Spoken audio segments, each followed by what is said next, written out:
who can ever make peace with Israel if they occupy part of the Syrian territory, and now even a bigger part of the Syrian territory. They couldn't care less as long as they are the dominant power. They think it's all right. Nikolaos van Dam, what a pleasure having you again. How are Thank you? you. Thank you. It's mutual. We spoke before. I have a very good interview with you for viewers who are interested. And today we talk about the fluid situation in Syria. Now, I saw it last time already, and I'm actually looking at my notes from last time, but last time we didn't really focus on Syria. So I found a number of publications, plural, that you wrote about Syria. But first, you are a career diplomat. You spent most of your career in the Middle East. I have seen speak you fluent Arabic on Arabic television channels. Yes. And now it comes. There are at least two major publications. The first one is The Struggle for Power in Syria. That was from 1979.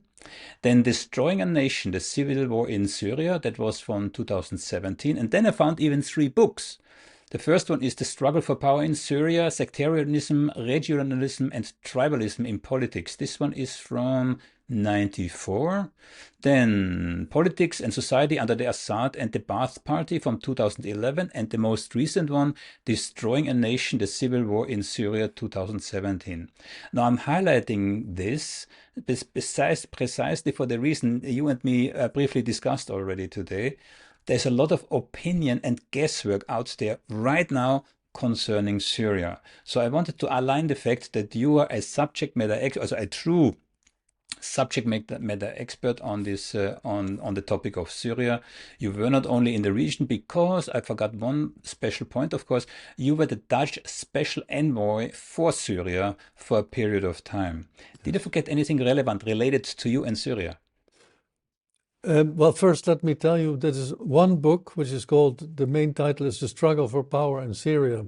The first edition was in 79, then the second 81, then 96, and 2011, just after the Syrian revolution had started.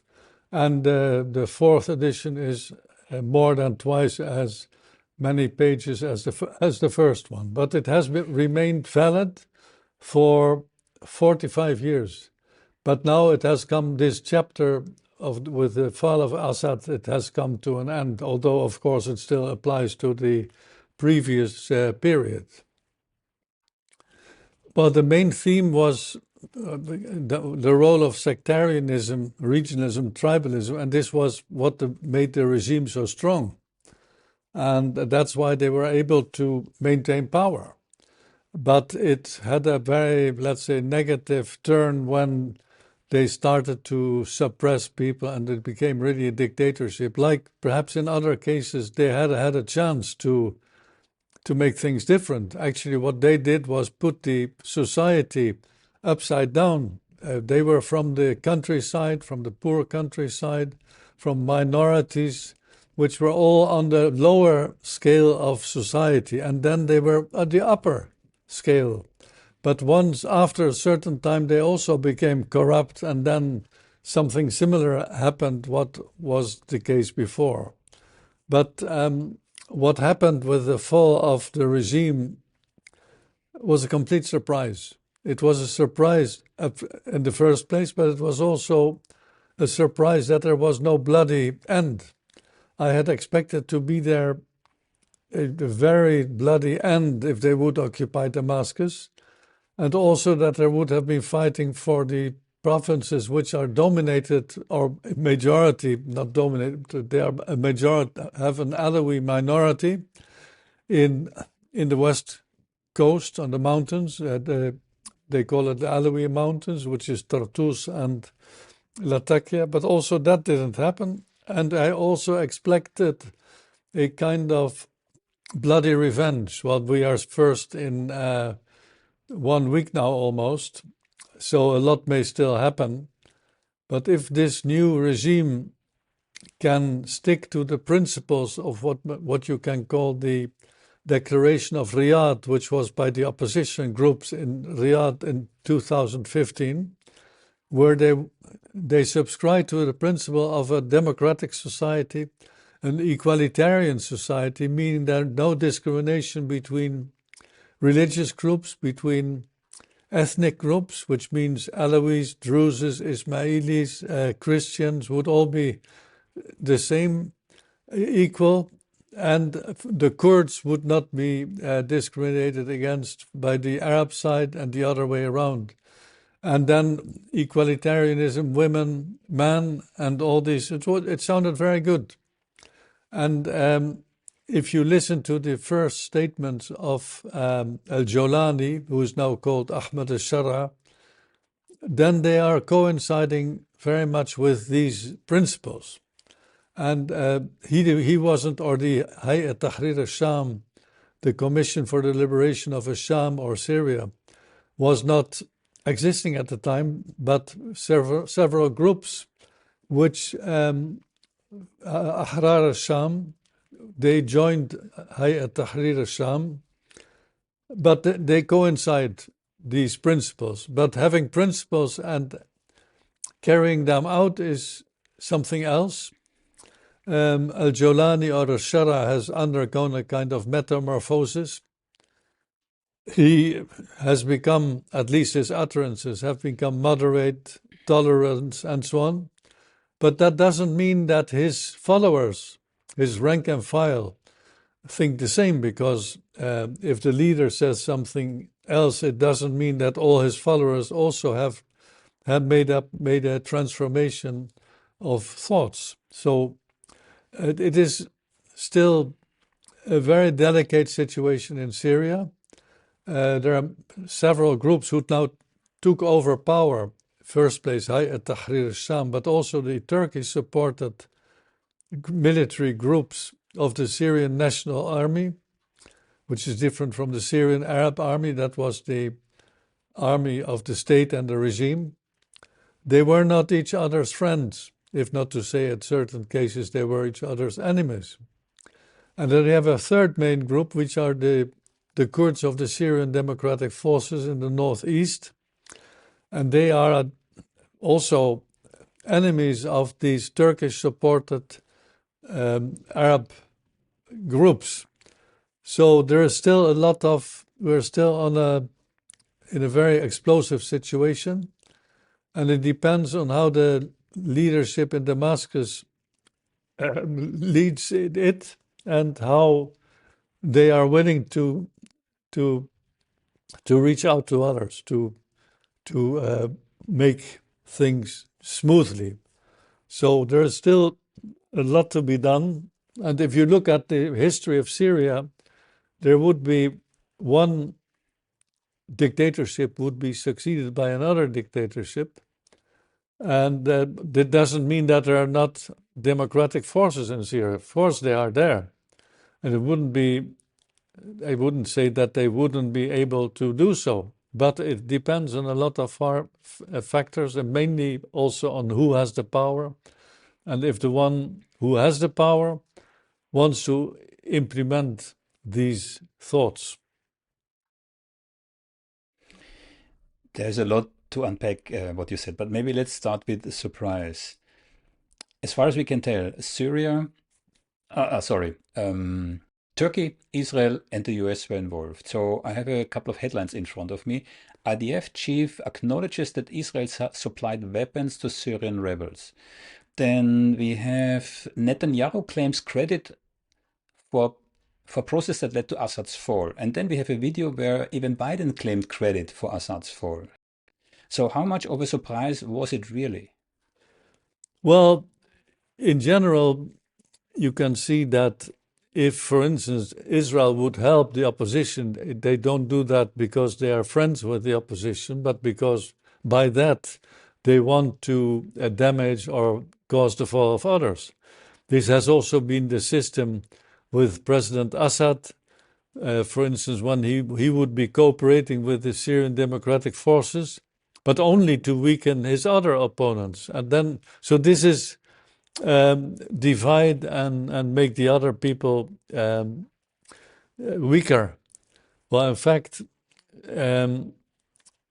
the question could be, is it in the advantage of Israel? If you look at the HTS, Hayat Tahrir al-Sham, they will certainly be not friends with Israel. On the contrary, they may be well, they're both Assad and they are both anti-Israel as possible. But on the other hand, the Assad regime has been rather pragmatic because since 1973 or what later, there have not been any Syrian attacks on Israel. So there was a proverb in Lebanon written on the walls, which said, translated from the Arabic, a rabbit in the Golan and a lion in Lebanon. Arnab fil Junan wa Asad fi Lebanon, which means he would be willing to support any opposition against Israel through Lebanon, but not through Syria.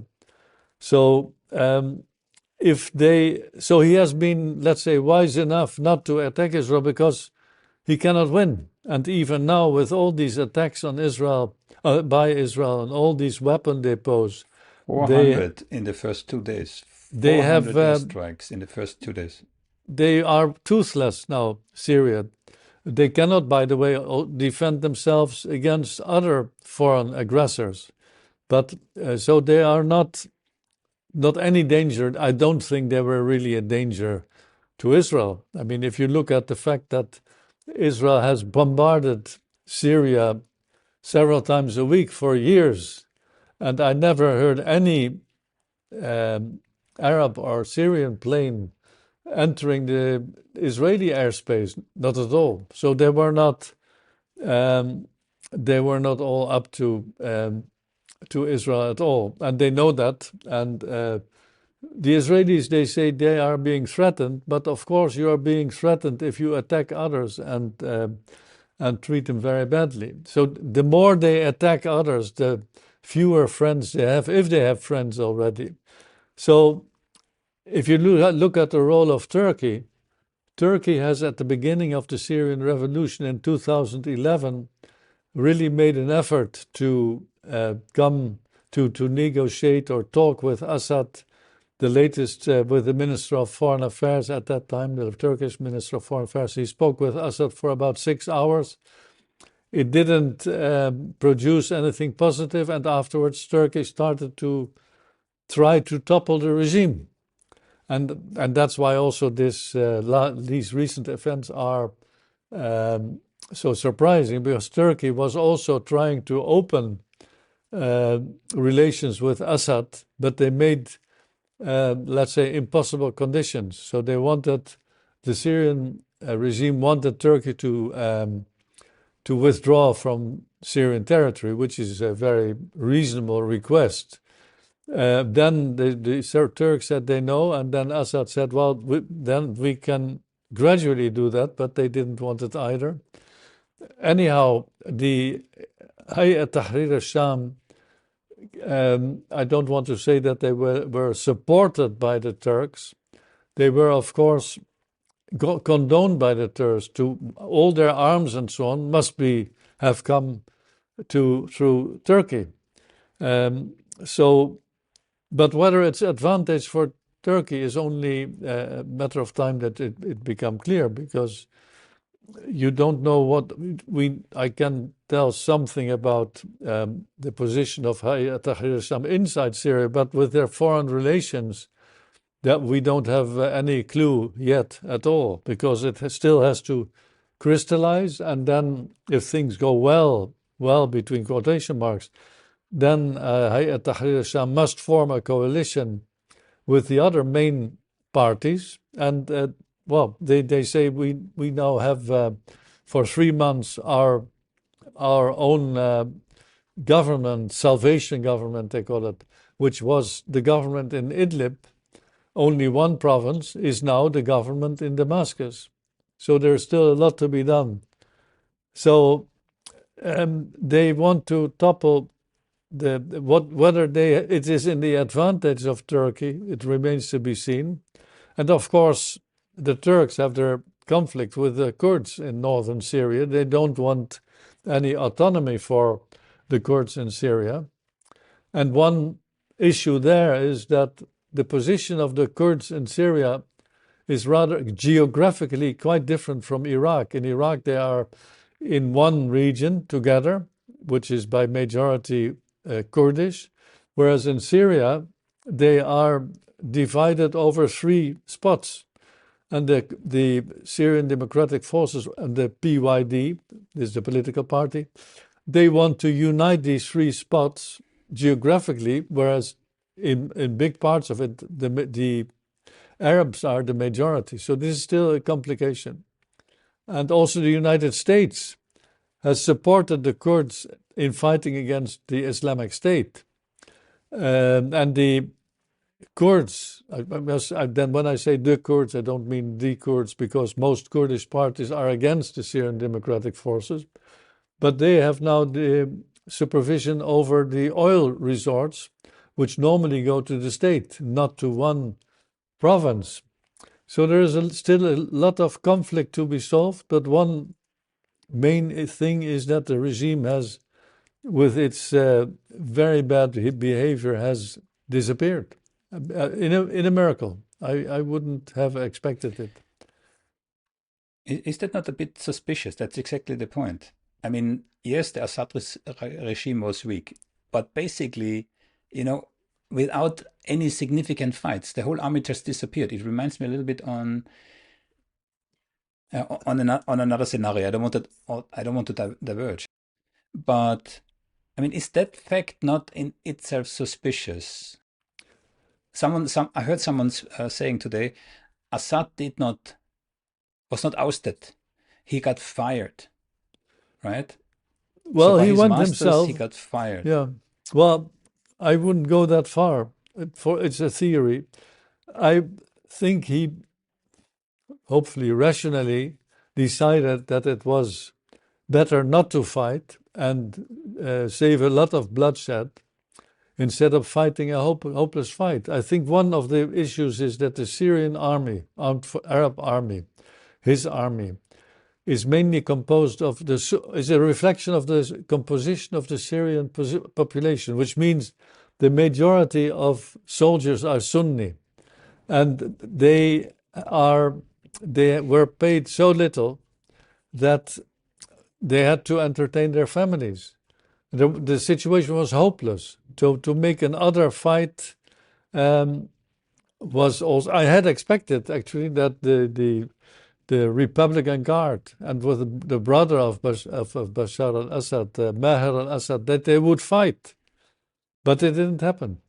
So I don't know who went with al-Assad, Bashar al-Assad on the plane, except for his family. But there are tens of thousands of military and officers who are so closely linked to the regime. I don't know where they are. And let's say also a brother of his father, Rifat al-Assad, who will certainly be, if he will be caught, he will be in a very difficult situation because he's one of the main responsible persons for the bloodbath of Hama in 1982.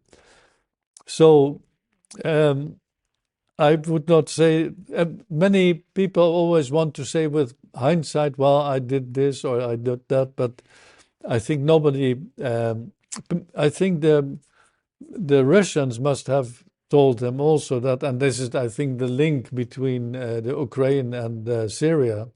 The Russians are preoccupied with Ukraine, and they have not they are not willing to fight for Assad. They wanted to support him.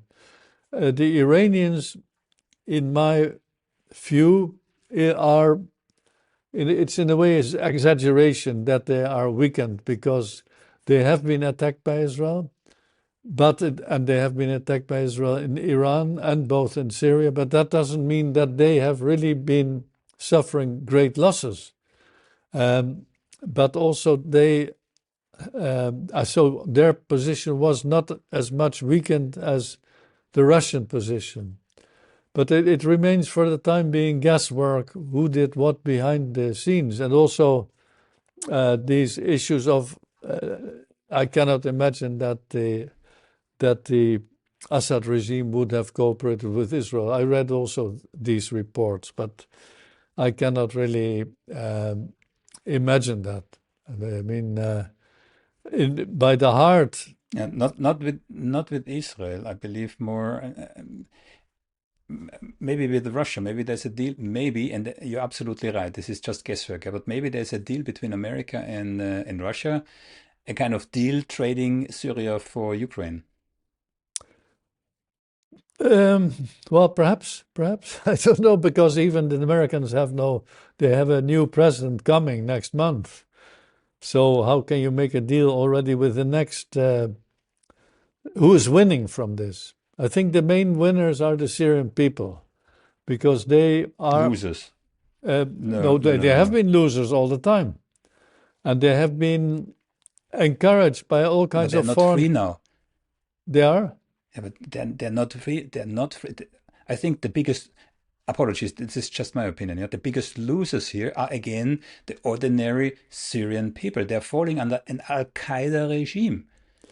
It's a regime that comes from the Middle Ages. They have I grant you that the leader kind of rebranded himself. Yeah, he cut his beard a little bit. He walks now in a similar suit like Zelensky. Yeah, but the underlying philosophy is exactly the same. I have a couple of actually I did a little bit of research here. So where was this guy? Al-Jolani, yeah? So first of all, he was the second man in Al-Qaeda in Iraq. Then he was also the second guy in the Islamic State, ISIS. Al-Nusra, affiliated in Syria. And now the HTS, where he's the lead man. So this is the same ideology that stoned women and cut the throats and beheaded the Western journalists. Yes. So I don't see how the Syrian people are winning anything in this transition. On the contrary. Well, it depends on whether he is going to practice what he says, and this is the question. Do you think so? Do you think so? I mean, you with your experience. Yes, Think I think with the hopeless case as Syria is in for already a very long time, I would give him the benefit of the doubt. Perhaps I'm more optimistic than I usually are, but it will turn out. I mean, if he will not do so, the civil war will be continued with one of the main parties excluded, the regime. Then that would be the normal case. But many people are tired of this war, being all the time in war, and having. I think one of the main weaknesses of the Assad regime was the economy, and it will also turn out, of course, that what the new regime has inherited is a country in ruins, a country with great poverty. So how would you build up a new economy? So some of the new leadership have asked for the Syrian refugees to return to their country to help build up the country. But if you want to build up, I mean literally, if you want to build up a house which is in ruins, you must have the material, you have the money, but you must also have the expertise. And even if they would have all the building materials in place and all the money, it may take tens of years, because they don't have enough people who can build houses. Handicraft, this is missing. I remember once in Indonesia, in Java, there was a great earthquake. So they imported building people from Aceh, from another province, because otherwise they couldn't cope it. And this was relatively very small scale. And this is a very big scale. So rebuilding a country in such circumstances is, after the euphoria of these few days has disappeared, it will be different. If you look, for instance, at some outward things, I saw that, for instance, the Jolani, he was talking with the prime minister of Syria, who is now not anymore prime minister, but of the Ba'ath regime. And he had next to him the new Syrian flag of the 3 stars, which used to be the flag of the opposition and is now again the officials. But next to that, he had the flag of Hayat Tahrir al-Sham, which is the white flag. It's exactly the opposite of the Islamic State flag, which is the black the black flag one. with white letters, white characters, and this is a white flag with black characters. And one of the problems with such a flag is that it doesn't represent the people of Syria. It excludes the non-Sunni Muslims. So then the leader there has said, one of the leaders said, what do you worry about? Saudi Arabia has the same flag, only a different color and the sword. But in Saudi Arabia, this is completely a Sunni country with some exceptions on the east where the Shia living. But so if you want to make, perhaps he wasn't even aware, because many people, Sunni people, think just that it should not be a problem. If you allow me a very short anecdote, it was in Egypt that someone asked a school class, what about religious tolerance? And the children said, yes, of course, that everyone can. What can you change your religion from a Jew to a Muslim or from a Christian to a Muslim? And I said, of course, no problem. So what about then a Muslim changing himself to Christian? And the answer was, but no Muslim wants to become a Christian. So they were not aware that what they say may be completely differently observed differently by other people. So symbols in such a moment of transition are very important. So many people, I think also Christians in Syria, are afraid of what they're going to do.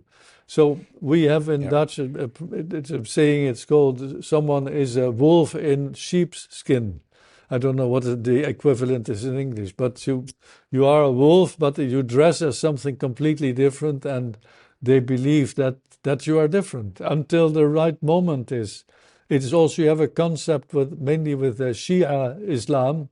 It's called taqiyya, which is you pretend to be something different in order to protect yourself. So there have been Alawis who are pretending that they were Sunnis or Christian or whatever.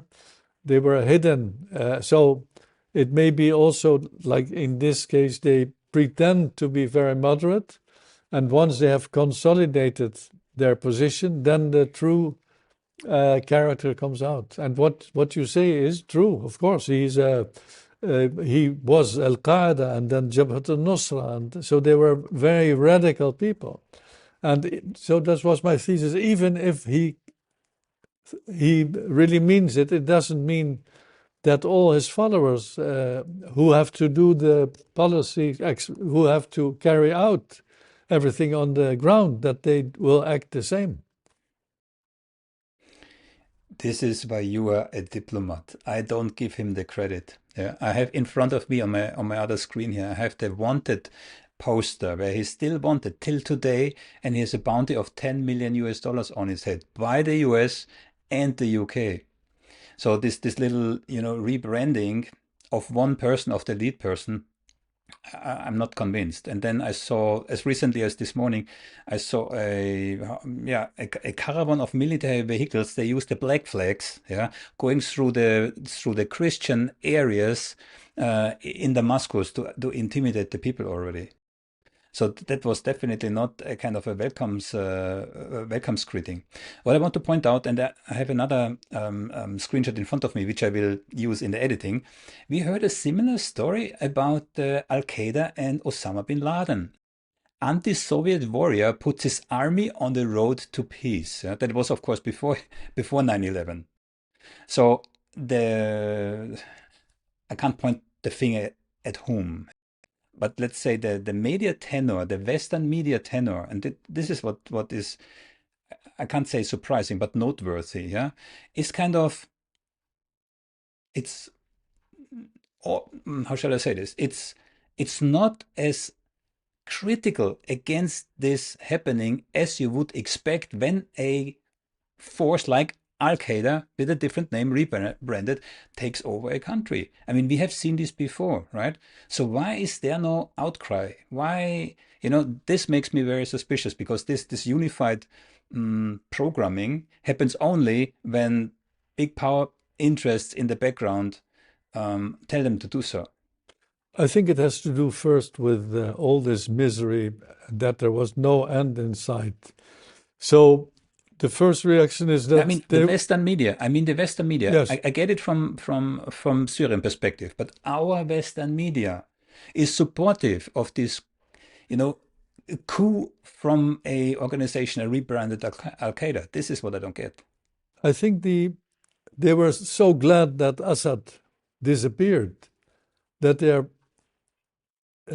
positive about his successor. And I personally think, well, you have no alternative now, so give him a chance. Have relations with him. Have always advocated that you should have had also good diplomatic relations with the regime of al-Assad, because if you don't communicate, the only alternative is military, and if you're not strong enough, you cannot depose or regime change. And even we have so much bad experience with all these kinds of regime changes, including in Iraq, because the position of Iran has enormously improved because of toppling Saddam Hussein.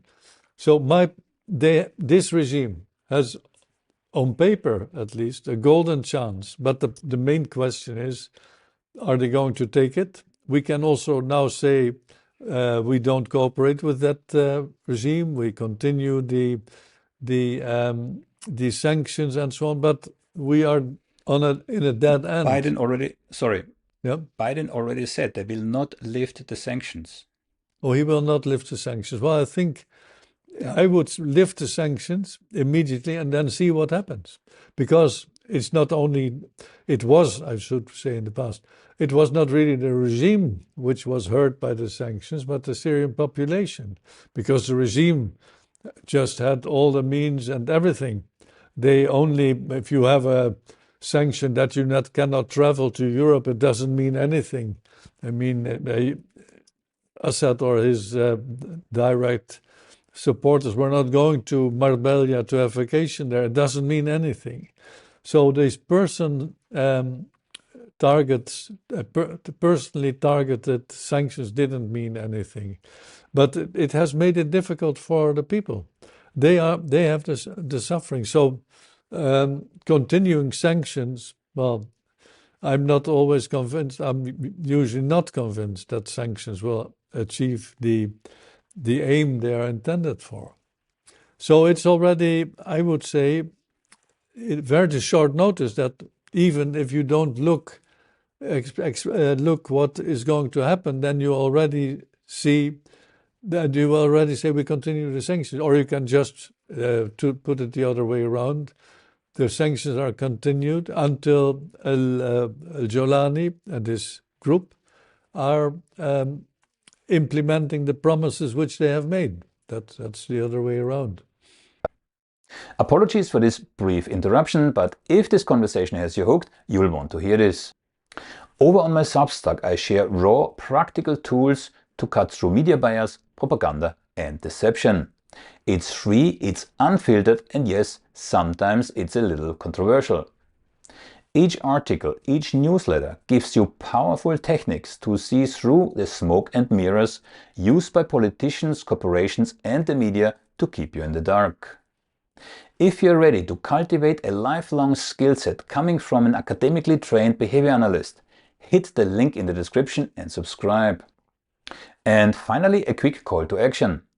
YouTube and Twitter are silencing critical voices, even unsubscribing people without them knowing.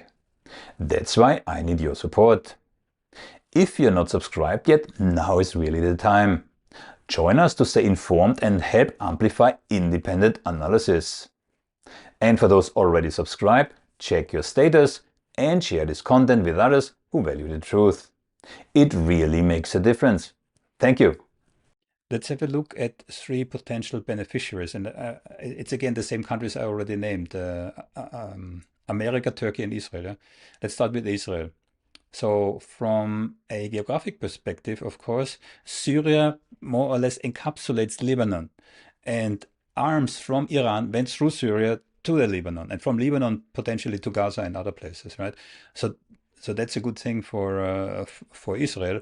And of course, I mean, we don't have to go in all the details, but of course, a weakened Syrian regime is anyway in the advantage of Israel, which already has invaded. I mean, I think that's justified to use that word, Syria with tanks in order to create another buffer zone in front of the buffer zone they already had prior to this incident.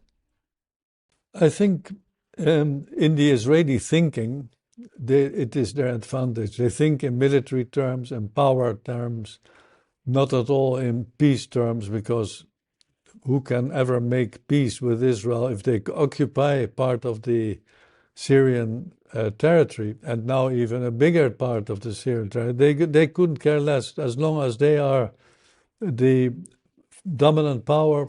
They think it's all right. But if you look at the longer term, there should be peace between Israel and Syria, and they don't. This is not their thinking. Their thinking is they have this idea: we are threatened, but they create their own threats. Of course, the creation of Israel and the ethnic cleansing of the Palestinians, and so on, is of course very much resented from the Arab side. Of course, they hate Israel. Of course, they hate their occupiers, and there was a possibility for peace by Saudis there a long time ago already. I think 2000 or 2002 they made all kinds of proposals. Israel didn't even react to it. They don't care.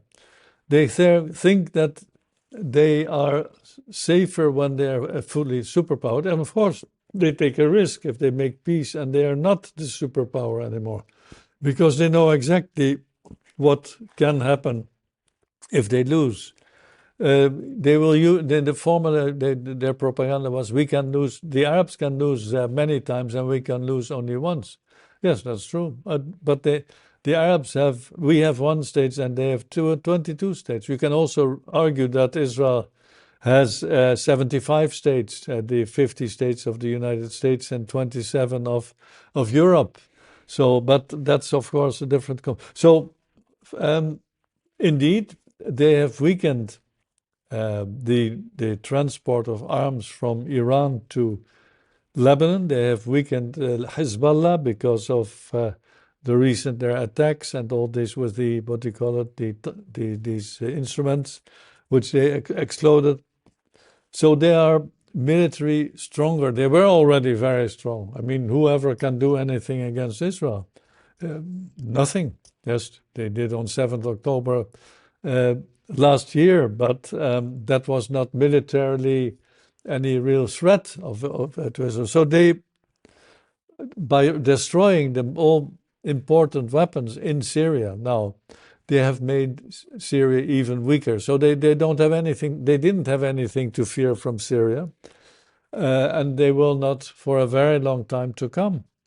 But it doesn't mean they can make peace, because the grudge against Israel, which always has been big, just comes bigger and bigger and bigger every year. So, the Jabotinsky, he was talking about the iron wall. They had the iron wall to protect themselves. And as long as the Arabs thought they could get rid of Israel, they would try to do so. So this is the best recipe for the Arabs always wanting to get rid of Israel, because Israel attacks them. So it has weakened Syria militarily and against anyone, and it has weakened Iran, but not to that much. It has weakened Iran more in the strategic sense, because having outposts far away from Iran, closer to Israel, this was their type of defense. So this has been removed to a great extent. So Iran has been weakened, Hezbollah has weakened, Syria has weakened. So that is from the Israeli perspective. Yeah. Let's take the US next.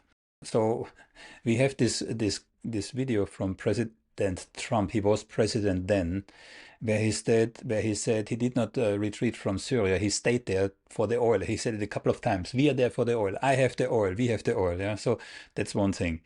Then, which is true to today. So American troops are in these oil-rich areas of Syria and extract the oil and grain, by the way. Then, of course, it weakened Russia. And as a consequence, the whole geostrategy will change. I have a interesting headline in front of me that I haven't thought about. Ukrainian, and that's the link between Russia and Syria. Yeah?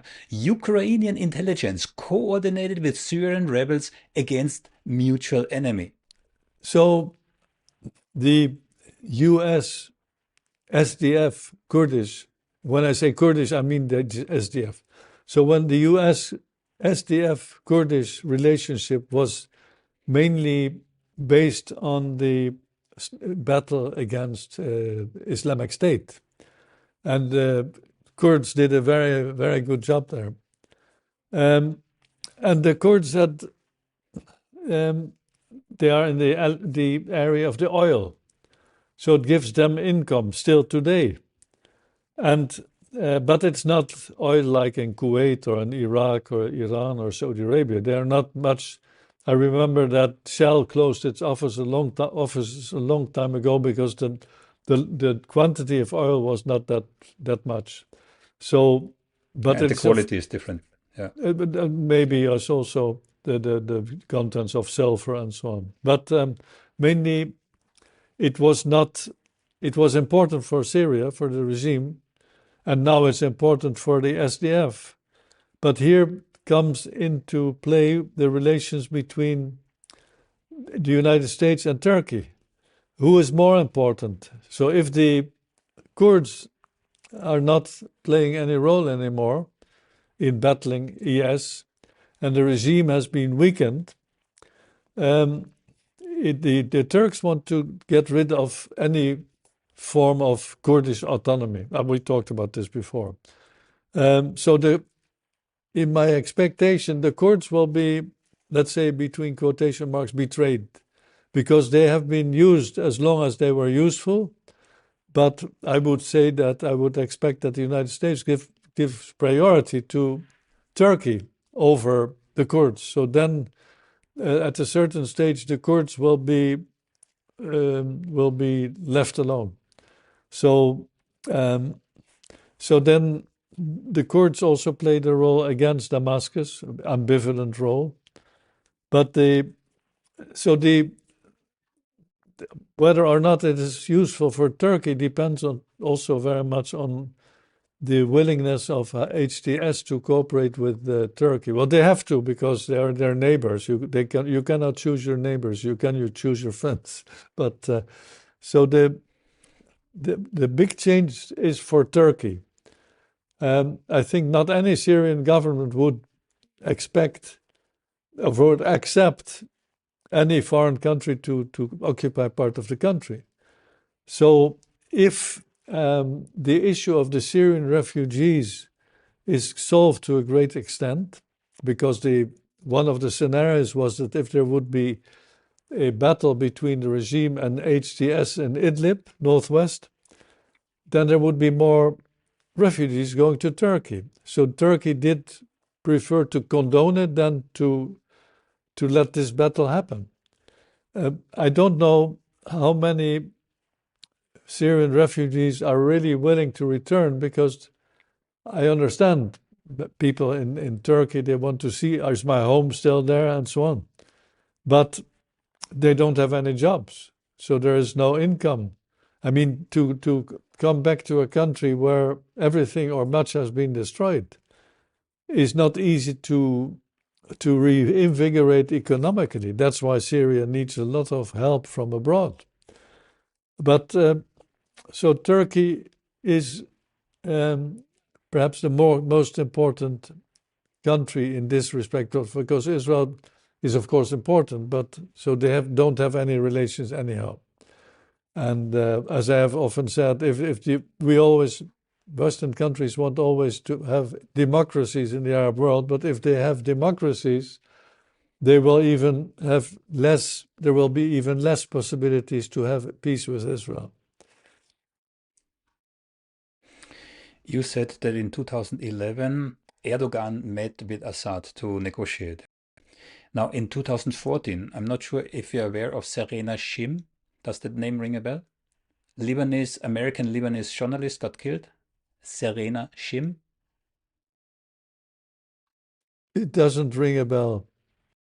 Yeah. So Serena Shim was an American Lebanese journalist, and she published a report where Erdogan used the world food, the trucks, the physical trucks of the World Food Organization to ship weapons and rebels into Syria.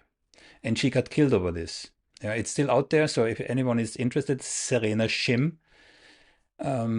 So as far back as 2014, Turkey already actively support, and I'm pretty sure Turkey was not the only country, right? Turkey already supported the so-called rebels, and Serena actually describes it in her report that the soldiers, also these fighters, were easily recognizable because they all had long beards. But again, the actual trucks of the World Food Organization, it's an NGO, right, were misused in order to get weapons and fighters into Syria. 2014. Yeah, and this has only increased to today. So the stake for Syria have been and are quite high. And I have another headline in front of me. Erdogan betrayed Russia, and that comes from Alexander Dugin. He attacks Turkey amidst Kremlin's failure in Syria. So for those people who do not know, Alexander Dugin is, some call it the Putin's brain. He lost his daughter to a, how shall I say this, bomb explosion in his car that he was supposed to drive, not her. So how do you see this between Erdogan betrayed Russia, as far as you can tell? Well, let me first go into the Turkish help. I mean, all help to the northern military groups came through Turkey. So it was no secret. You had also a military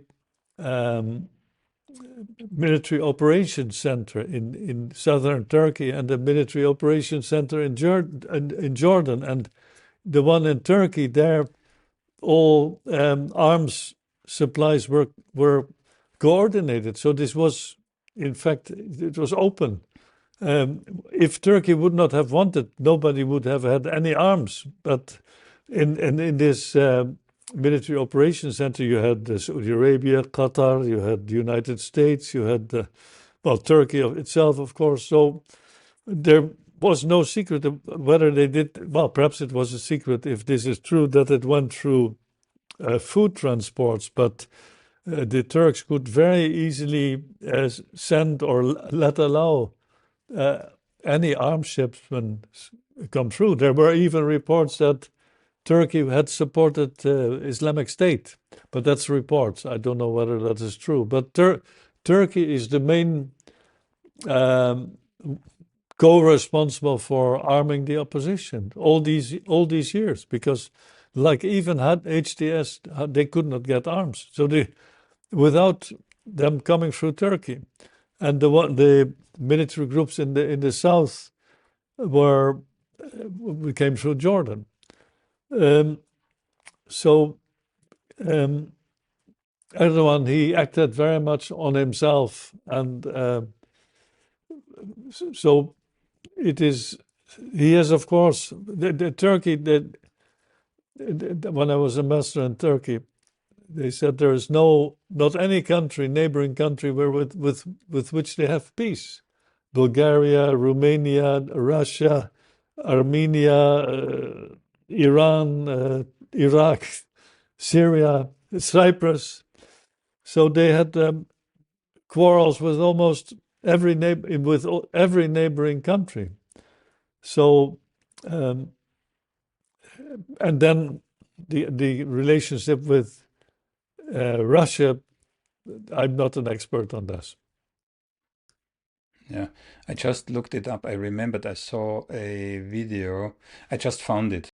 A Russian airstrikes that destroy nearly 2,000 oil tankers. Yeah, those on the road, those tankers, at the Turkish-Syrian border. So Turkey got weapons in and oil out. I remember this from a while ago. As a kind of payment for weapons and soldiers.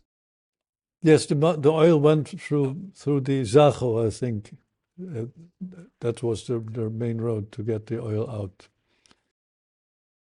So if I understand you correctly, you as a diplomat, and I completely get it, yeah. As a diplomat, you hope for a normalization with a group that has a leader that is still on a wanted poster, like from a cheap western from 40 years ago, on a wanted poster with a $10 million bounty on his head. Yeah. Yes, I think if we have to be realistic. If he's now in power there, we can say we don't talk to you, and as long as we don't talk to you, if we maintain the sanctions, the people in Syria will be in great difficulties, and war and the instability will continue. So that's why Yeah. I say There's, give him the benefit, and not only as yeah. a diplomat, but also as someone who personally has been a lot involved in Syria. There's one last thing that just popped into my mind. I should have done a bit research on it. I do recall that Erdogan wanted to build an oil pipeline through Syria and that Assad declined. Did you hear anything about that? No, I only know that there was from Azerbaijan an oil pipeline through Turkey, and but I don't know I don't know what would be the reality of an oil pipeline from Turkey because they have their own harbors. So I'm not aware of that. The only oil pipeline that I'm aware of is the oil pipeline that Erdogan opened, I think 2 days after Nord Stream was blown up, together with a number of European dignitaries. But Yeah. not from Syria, I think. There used to be No, oil I don't know pipelines where from. Yeah. from Syria, from Iraq through Syria, and from Saudi Arabia through Palestine. But not, I'm not aware. It would not be logical for Turkish oil to be transported via Syria. Turkish oil also from Russia comes now via Turkish pipelines, overpriced into Europe, but that's a completely different topic. The ambassador, did we overlook any interest group, any nations that could have its fingers in this story? So we discussed Israel, Russia, and Israel, Turkey, the US, and to some extent Russia. Did we overlook a potential player? Well, the European Union, but it's more an economic player than a political player. So the European Union could play a role in the reconstruction of Syria, but I expect them to wait and see for a time, and instead of investing there with a regime which, as you also said, it can go in different directions. So they will wait and see. But the first thing would be lifting the sanctions and having normal relations. But then you have, of course, also Saudi Arabia, and you have the Qatar. These countries were in the process of restoring relations with Syria, with the Syrian regime, and also they didn't expect any development like the one that the Assad regime would be toppled. They have tried to topple the regime, and both from different aspects. One, they supported different groups that also conquered or fought one another. So they thought, well, we have to accept Assad. So for them, it's also new.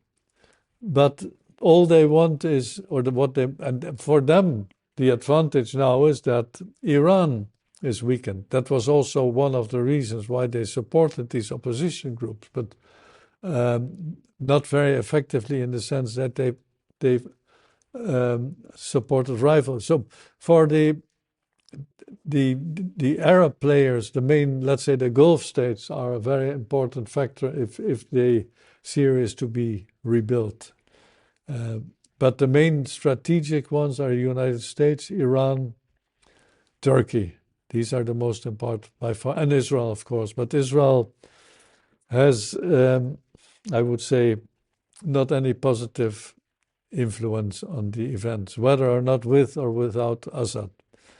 Their way of acting in the Middle East is creating more difficulties, but they don't. The leadership and doesn't understand it. At least doesn't show it's any understanding for this. How long will you wait before you write another chapter to your book about Well, Syria? in fact, my book was about the Ba'ath regime, and I could write a closing chapter. Actually, I'm now working on the English and Arabic edition of my most recent book, which was published in Dutch 4 years ago, and I will add something about this. But for this, in a way, it's a closing chapter. I don't intend to write a new book on the new developments. It's just they've just started. So I prefer to write about something of which I can say that it really happened than that I write about things which may perhaps happen. On that note, Ambassador, thank you for your time. It was a very informative discussion, as always. Thank you. And I wish you all the best to you in the sunny Spain coming from cold, rainy Holland. Thank you very much. A quick call to action. Some of the best interviews on this channel are shadow banned, which means YouTube is not presenting them to you, the viewer. The latest example is my interview with James Bamford, where we discussed the truly amazing story that underlies Benjamin Netanyahu's corruption scandal. Did you know that a Hollywood billionaire not only stole nuclear secrets from America, but then sold them to Israel, and that Netanyahu helped him to stay out of troubles to this very day? And then Netanyahu turned around and started to ask for favors, hence the bribery charges in Israel against him.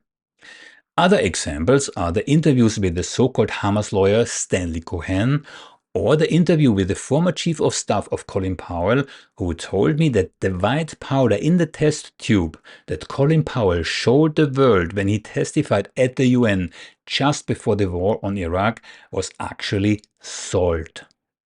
So if you're interested in content that apparently you're not supposed to see, content that goes against the mainstream narrative, have a look at some of the previous interviews that we have recorded for your pleasure. And of course, it really helps to spread the news if you like and subscribe to this channel.